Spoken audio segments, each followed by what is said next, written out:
Hello everyone, उत्थान science academy के YouTube channel पे आपका हार्दिक स्वागत है। आज अपन स्टार्ट करने जा रहे हैं मोल कॉन्सेप्ट। इससे पहले अपन ने देखा था लॉ ऑफ केमिकल कॉम्बिनेशंस के बारे में स्टडी की थी। यह भी एक जेट के प्रोस्पेक्टिव में, आईसीआर के प्रोस्पेक्टिव में और बीएचयू के प्रोस्पेक्टिव में बहुत इंपॉर्टेंट चैप्टर है। इससे हर साल डायरेक्टली और इनडायरेक्टली 2 से 3 क्वेश्चन तुमसे पूछे जाते हैं। इनडायरेक्टली मीन्स कहने का मतलब मेरा ये है कि जो मोल कॉन्सेप्ट है इसमें अपन स्टडी करते हैं मोल के बारे में कि मोल्स होता क्या है। तो जो फिजिकल केमिस्ट्री है वो ये वाला जो वर्ड है मोल, वो सब जगह काम आता है हर चैप्टर में ऑलमोस्ट। तो बहुत ही इंपॉर्टेंट टॉपिक है और जिन बच्चों को यदि पहले समझ में नहीं आया तो हमारा पूरी कोशिश रहेगी इसको अच्छे से हम एक्सप्लेन करें और अच्छे से अच्छे आपको स्टडी मटेरियल प्रोवाइड करवाएं। तो स्टार्ट करते हैं अपन मोल कॉन्सेप्ट। सबसे पहले देखो, मोल कॉन्सेप्ट में अपन देखेंगे कि मोल होता क्या है, मोल के बारे में किसने बताया था अपन को और इसका मीनिंग क्या होता है। ठीक है, तो जो मोल वर्ड था वो एक ऑस्टवाल्ड नाम के साइंटिस्ट हुए थे, उन्होंने इसके बारे में बताया था। कौन थे? ऑस्टवाल्ड। ठीक है, उन्होंने इसके बारे में बताया था। अब देखो, यदि मैं इसको मोल कॉन्सेप्ट को प्रैक्टिकली तुम्हें एक्सप्लेन करना चाहूंगा तो मैं ये बोल सकता हूं कि यदि अपन मार्केट में जब जाते हैं तो अपन बोलते हैं कि दुकानदार जो होता है उसको अपन बोलते हैं कि 1 दर्जन एप्पल देना या 1 दर्जन चॉकलेट देना। तो जो 1 दर्जन है तो अपन बोलने पे वो अपन को क्या करेगा, 12 एप्पल या 12 चॉकलेट्स अपन को दे देगा। तो यहाँ पे 1 दर्जन इक्वल टू क्या हुआ तुम्हारे पास में, जो वैल्यू है 1 दर्जन की वो कितने हुई, 12। तो सिमिलरली यदि मैं केमिस्ट्री में बात करना चाहूंगा मोल की, तो कहीं यदि तुम्हें बोले जाता है 1 मोल तो उसका मीनिंग होता है तुम्हारे पास में उसकी जो वैल्यू होगी वो होगी 6.023 इंटू 10⁻23 ग्राम्स। एंटिटीज हो सकती हैं, एंटिटीज में तुम बोल सकते हो परमाणु हो सकता है, अणु हो सकता है, इलेक्ट्रॉन हो सकता है, प्रोटॉन हो सकता है, न्यूट्रॉन हो सकता है ना। तो ये उसका एक्चुअल मीनिंग होता है। और अपन ने ऐसा ही पद्धति जब देखी थी, इकाई एवं मात्रक वाला जो टॉपिक अपन ने स्टार्ट किया था उसमें मैंने बताया था तुम्हें कुछ 7 आधारभूत इकाई, उनमें से मोल जो था वो भी एक था। और मोल किसका मात्रक होता है? पदार्थ की मात्रा का मात्रक होता है ना। तो यहां से अपन देखेंगे कि मोल कॉन्सेप्ट, मोल की जो स्टैंडर्ड डेफिनेशन है वो क्या बोलती है अपन को, है ना। और ये किसने दिया था, कैसे अपन इसको कैलकुलेट करते हैं। तो सबसे पहले अपन ने देखा मोल जो था वो किसने दिया था, ओसवाल्ड ने दिया था। और इसके बारे में मैं ऐसे बोल सकता हूं कि जो मोल है ऐसा ही पद्धति का एक आधारभूत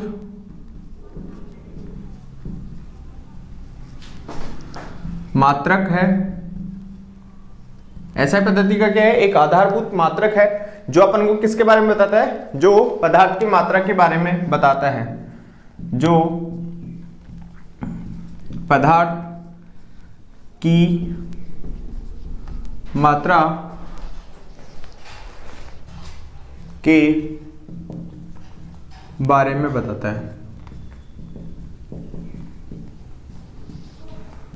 ठीक है, अब यदि इसकी ओरिजिनल या स्टैंडर्ड जो डेफिनेशन है उसको अपन कैसे डिफाइन करेंगे कि एक मोल में जो परमाणुओं की संख्या होगी या उसमें कितने कण उपस्थित होंगे वो इक्वल होता है तुम्हारे पास में जो 12 कार्बन है उसका आइसोटोप्स होते हैं। तो आइसोटोप जो C12 आइसोटोप है उसके 12 ग्राम में उपस्थित परमाणुओं की संख्या के बराबर होती है। ठीक है, तो इसकी स्टैंडर्ड डेफिनेशन याद रखनी है, तुम्हें पता होनी चाहिए कि स्टैंडर्ड डेफिनेशन क्या होती है। तो मैं यहां पे लिख देता हूं स्टैंडर्ड डेफिनेशन, है ना। स्टैंडर्ड डेफिनेशन क्या है तुम्हारे पास में, किसी पदार्थ का एक मोल उसकी वह मात्रा है जिसमें उतने ही कण उपस्थित होते हैं जितने कार्बन 12 के समस्थानिक के 12 ग्राम में परमाणु उपस्थित होते हैं। तो लिखो इसकी डेफिनेशन क्या आएगी, किसी पदार्थ का एक मोल, किसी पदार्थ का एक मोल उसकी वह मात्रा है, उसकी वह मात्रा है जिसमें जिसमें उतने ही कण उपस्थित होते हैं जिसमें उतने ही कण उपस्थित होते हैं, उतने ही कण उपस्थित होते हैं जितने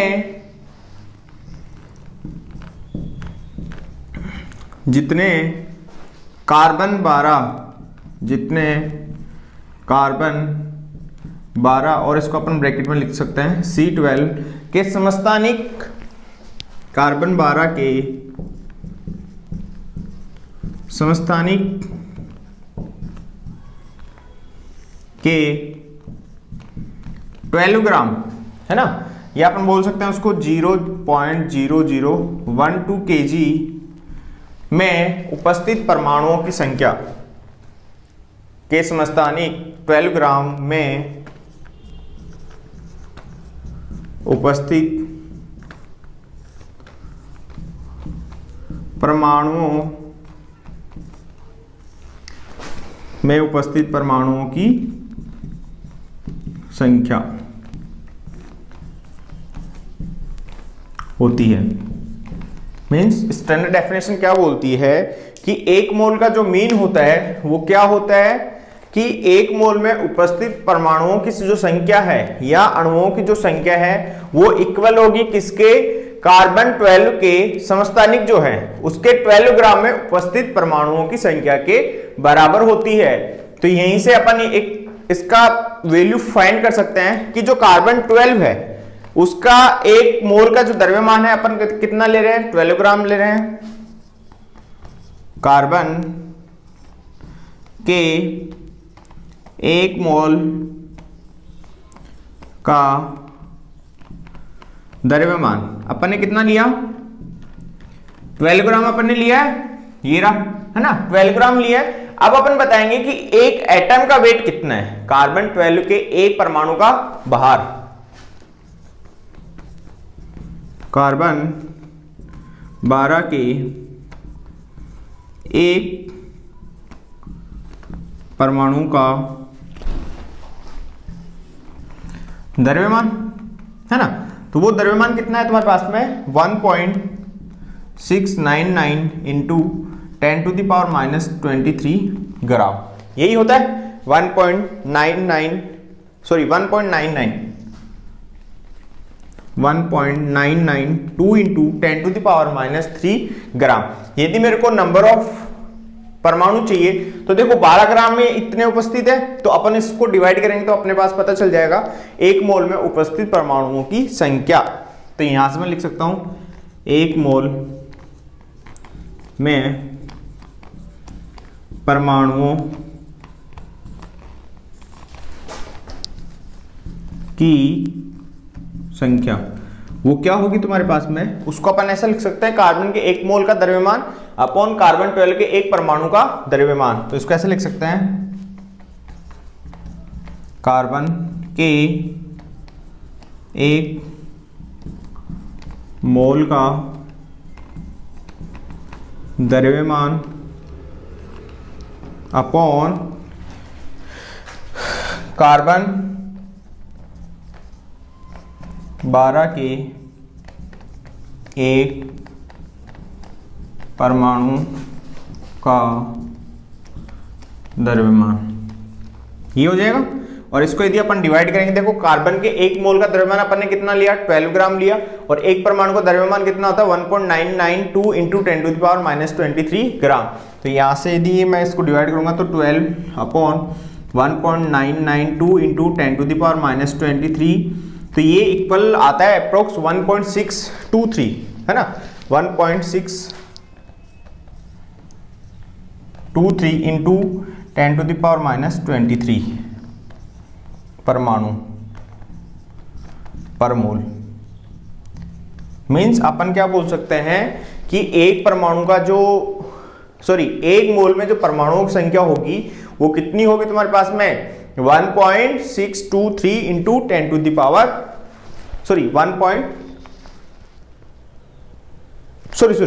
ये होगी तुम्हारे पास में अप्रोक्स आएगा ये वैल्यू 6.023 इंटू 10⁻⁻23 परमाणु पर मोल, वो वहां से दिख रहा था वो, सॉरी उसके लिए। हाँ, तो ये पता चल गया एक मोल में परमाणु की संख्या कितनी होती है 6.023 इंटू 10⁻23 मोल्स, है ना, परमाणु पर मोल। तो यहां से एक वैल्यू जो आई उसको अपन बोलते हैं एवोगैड्रो नंबर। तो यहां से मैं ऐसा लिख सकता हूं क्या, 1 मोल इक्वल टू 6.023 इंटू 10⁻23, ठीक है, ऐसा ही होगा। और एंटिटीज का मीन्स मेरा है यहाँ पे वो मोल, एटम भी हो सकता है, मॉलिक्यूल्स भी हो सकता है, प्रोटॉन, न्यूट्रॉन, इलेक्ट्रॉन, ठीक है। तो यहाँ तक लिखो, फिर इसके बाद में और आगे अपन बढ़ते हैं, या स्क्रीनशॉट तुम ले सकते हो इसका, बहुत इजी है, ज़्यादा कुछ इसमें है नहीं।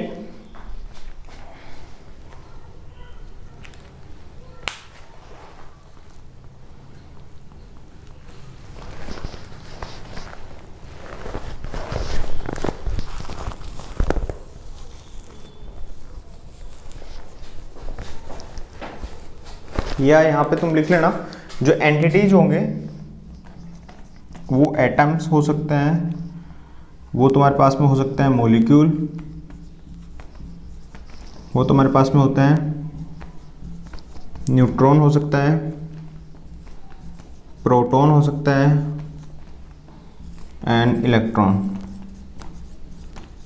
और एक और हो सकता है तुम्हारे पास में आयंस। एंटिटीज की बात है ना, एंटिटीज जो होगी वो क्या हो सकती है, आयन हो सकता है, एटम, मॉलिक्यूल, न्यूट्रॉन, प्रोटॉन और इलेक्ट्रॉन। तो ये बात हुई अपने पास में मोल होता क्या है, मोल को डिफाइन कैसे करते हैं। अब अपन देखेंगे कि एवोगैड्रो नंबर और मोल को अपन कैसे रिलेट करते हैं, मोल कैसे अपन फाइंड करेंगे क्वेश्चन में, जब तुम्हें लिखा आ रहा है कि find the mole of product reactant, तो वो कैसे अपन उसको फाइंड करता है ना, तो उसके बारे में देखते हैं अपन।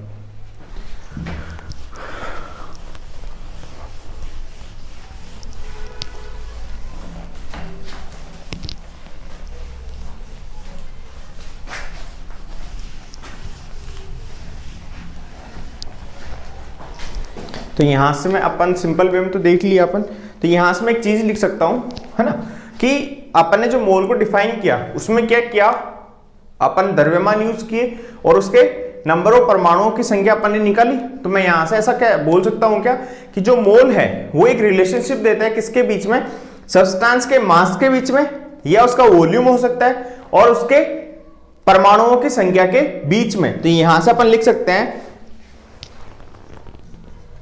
it provides relationship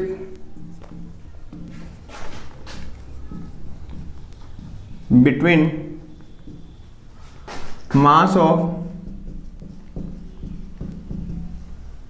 substance and number of atoms और मॉलिक्यूल्स में, है ना। जो मास है उसमें और उसके मॉलिक्यूल्स में क्या संबंध होगा वो क्या बताता, कौन बताता अपन को, कौन बताता अपन को, मोल बताता है ना। अभी अपन ने देखा था कि 1 मोल जो है वो किसके इक्वल होता है 6.023 इंटू 10⁻23, यही होता है। एंटिटीज अपन ने बोला था, वहां पे मैंने एंटिटीज का मीनिंग क्या बताया था कि एंटिटीज में मीन्स क्या है, तुम्हारे पास में वहां एटम हो सकता है, मॉलिक्यूल हो सकता है, कोई भी आयन हो सकता है, प्रोटॉन हो सकता है, न्यूट्रॉन हो सकता है, इलेक्ट्रॉन हो सकता है तुम्हारे पास में ना। अब ये क्या है तुम्हारे पास में, ये जो एंटिटीज होती है वो Na या एवोगैड्रो नंबर के बराबर होती है तुम्हारे पास में, गैड्रो, है ना। और एवोगैड्रो नंबर को अपन कैपिटल Na से रिप्रेजेंट करता है। तो एवोगैड्रो जो नंबर है वो क्या होता है तुम्हारे पास में 6.023 इंटू 10⁻23 एंटिटीज। यदि कहीं लिखा हो तुम्हारे पास में 1 मोल इक्वल टू दिस और this equal to this Avogadro number, तो ये सेम ही होता है। और इसको तुम ऐसा भी लिख सकते हो, यहां से यदि मैं उसको यूज करना चाहूं तो Na एंटिटीज। तो ये चीज तुम्हें पता होनी चाहिए कि एवोगैड्रो नंबर और मोल को अपन कैसे रिलेट कर सकते हैं। अब यदि कुछ एग्जांपल्स अपन देखते हैं कि भाई मीनिंग क्या होता है तुम्हारे पास में। यदि मैं बोलना चाहूं 1 मोल ऑफ कार्बन, इसका मीनिंग मैं क्या लिख सकता हूं, 1 मोल किसके इक्वल होता है 6.023 इंटू 10⁻23 एटम्स ऑफ कार्बन। भाई कार्बन सिंगल की बात करें तो अपन एटम बोलेंगे, और यहाँ पे एंटिटीज आए तो क्या आ जाएगा, एटम आ जाएगा। तो ये इक्वल होगा 6.023 इंटू 10⁻23 एटम्स ऑफ कार्बन, और तुम इसको ऐसा लिख सकते हो Na एटम्स ऑफ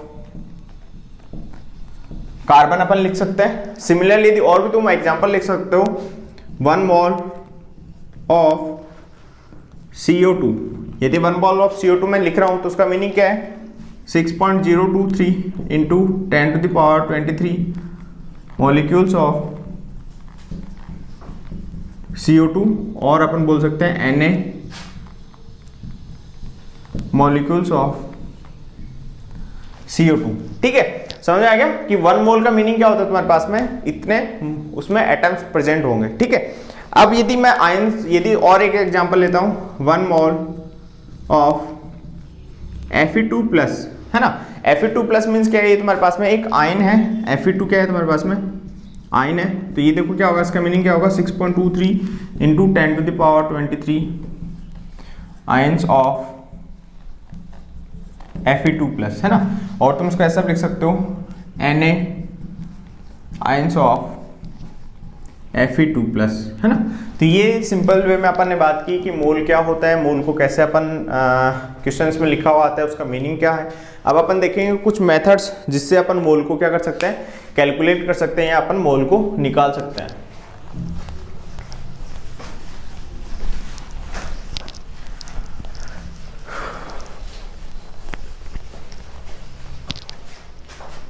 तो लिखो मेथड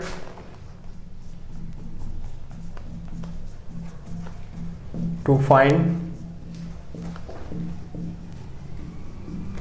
नंबर ऑफ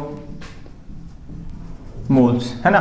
सबसे पहले देखो मेथड में क्यों बोल रहा हूं, क्योंकि हो सकता है क्वेश्चन में तुम्हें उसका मास गिवन हो, कोई सब्सटेंस है, उसका वॉल्यूम भी गिवन हो सकता है, उसमें नंबर ऑफ परमाणुओं की संख्या ऑलरेडी गिवन हो, भाई उसके इतने परमाणु उपस्थित हैं तो नंबर ऑफ मोल्स बताओ, है ना। तो सब एक 1 बाय 1 बात करेंगे। तो क्या है, if mass of substance is known, है ना। यदि अपन को मास पता है तो नंबर ऑफ मोल्स कैसे निकालेंगे, नंबर ऑफ मोल जो होंगे स्मॉल n से अपन रिप्रेजेंट करते हैं, वो क्या होगा तुम्हारे पास में, उस मास को जो अब तुम्हें मास गिवन है उसको अपन किससे डिवाइड कर देंगे, उसके मोलिकुलर मास या एटॉमिक मास से। तो यहां से अपन लिख सकते हैं mass of substance in gram upon molecular weight और एटॉमिक वेट या मास, तुम कुछ भी बोल सकते हो, उससे कोई फर्क नहीं पड़ रहा, है ना। तो उसके मास, जो सब्सटेंस का मास गिवन है, पहले सबसे पहले तो या तो वो ग्राम में गिवन होगा, यदि ग्राम में गिवन नहीं है तो उसको ग्राम में कन्वर्ट करना है, फिर उसको तुम उसके मोलिकुलर वेट या एटॉमिक वेट से क्या कर सकते हो, डिवाइड करोगे, तो वहां से तुम्हारे पास में क्या पता चल जाएगा, नंबर ऑफ मोल्स, है ना।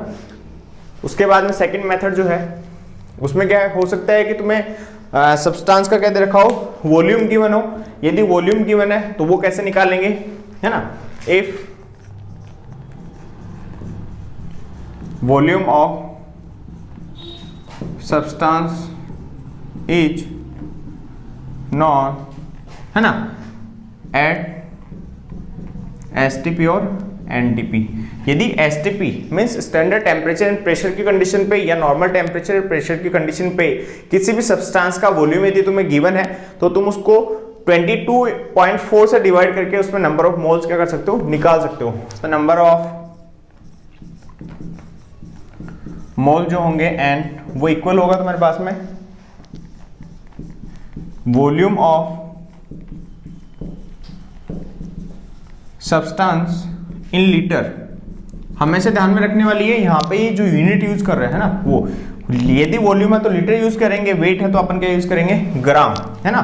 तो volume of substance in litre upon 22.4, है ना। तो हमेशा 22.4 से डिवाइड कर दो तो वहां से तुम्हारे पास में क्या पता चलेगा, नंबर ऑफ मोल्स, है ना। उसके बाद में थर्ड है, यदि तुम्हें क्या पता है, नंबर ऑफ एटम्स पता है ना। इफ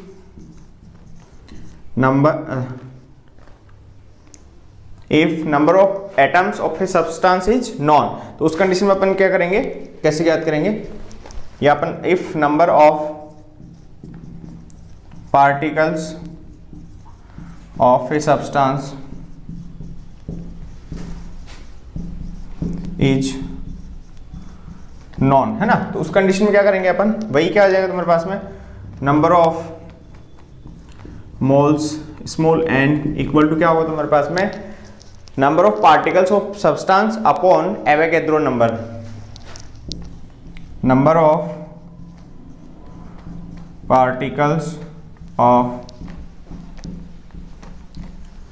सब्सटेंस कैपिटल N से अपन उसको रिप्रेजेंट करते हैं, है ना। और Avogadro number, Avogadro number Na, है ना। तो इसको सिंपल तुम ऐसे बहुत सारी जगह ऐसे भी लिखा होता है, कैपिटल N अपॉन Na। तो ये भी बहुत इंपॉर्टेंट है, बहुत सारी जगह ये वाले फॉर्मूले मीन्स तीनों में से एक ना एक तुम्हारे पास में क्या आएगा, हर क्वेश्चन में तुम्हें यूज करना पड़ेगा नंबर ऑफ मोल्स फाइंड करने के लिए। या हो सकता है नंबर ऑफ मोल्स तुम्हें गिवन हो, या वो क्या पूछ सकता है तुम्हें, सब्सटेंस का वेट पूछ सकता है, मास पूछ सकता है, उसका वॉल्यूम पूछ सकता है, या उसमें नंबर ऑफ पार्टिकल्स पूछ सकता है ना। तो इनमें से कोई ना, इन तीनों में से एक चीज, ये नीचे वाली तो क्या है तुम्हें पे कांस्टेंट है तो तुम्हें पता ही होगी, बट ऊपर इन दोनों में से एक चीज क्या होगी, गिवन होगी, और एक क्या पूछेगी, वो तुम्हें पूछेगा, है ना। तो बहुत ईजी है, याद रखना। भी मास है तो एटॉमिक मास से डिवाइड कर दो, वॉल्यूम है तो 22.4 से डिवाइड कर दो, और यदि उसमें क्या दे रखा है, नंबर ऑफ पार्टिकल्स दे रखे हैं, तो उसको किससे डिवाइड करोगे तुम, उसके एवोगैड्रो नंबर से अपन क्या कर देते हैं, डिवाइड कर देते हैं। तो यहां से लिख लो, जिसको नोट करना नोट डाउन कर लो।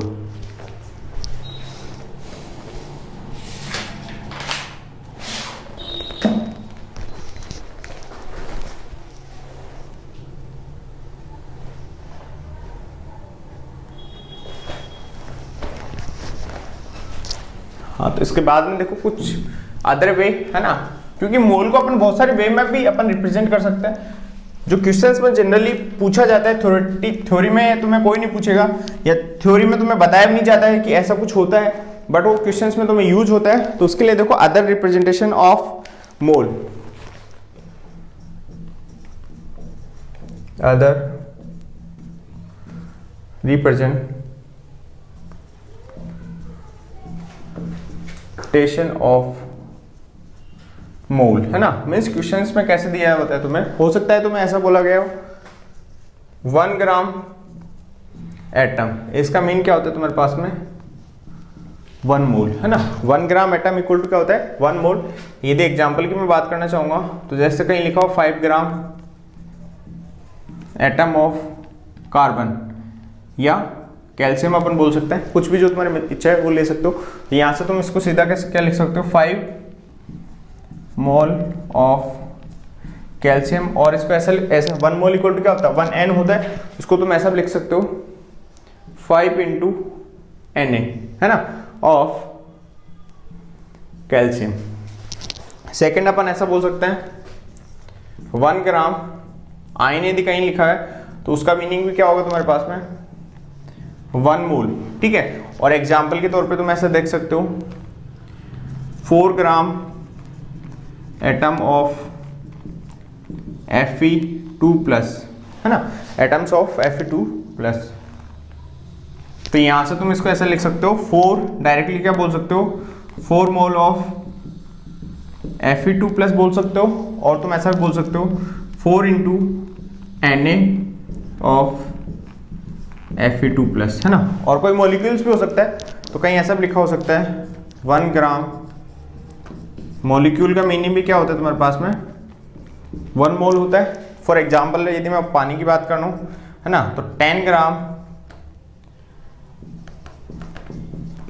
मॉलिक्यूल ऑफ H2, है ना, 10 ग्राम मॉलिक्यूल्स ऑफ H2 यदि ऐसा लिखा हो तो तुम उसको डायरेक्टली क्या बोल सकते हो 10 मोल ऑफ H2O, और तुम इसको ऐसा भी लिख सकते हो 10 इंटू Na ऑफ H2, है ना। इन सब का मीनिंग क्या है, सेम है। तो ये कुछ मोल के बारे में अपन ने कुछ डिस्कस किया, कुछ इंपॉर्टेंट पॉइंट। तो क्विक रिवीजन अपन कर लेते हैं। सबसे पहले अपन क्या देखा था, मोल होता क्या है, मोल के बारे में किसने बताया था, ओसवाल्ड ने बताया था, उसकी डेफिनेशन देखी। उसके बाद में कैसे अपन मोल कैलकुलेट करते हैं, और लास्ट पार्ट था उसके कुछ अदर फॉर्म, या उसको अपन किस वे में अपन क्वेश्चंस में रिप्रेजेंट करते हैं। थैंक यू, धन्यवाद। जिन बच्चों को मोल हमारा ये लेक्चर्स बहुत पसंद आए, वो लाइक करना एंड शेयर करना ना भूले। And once again thank you.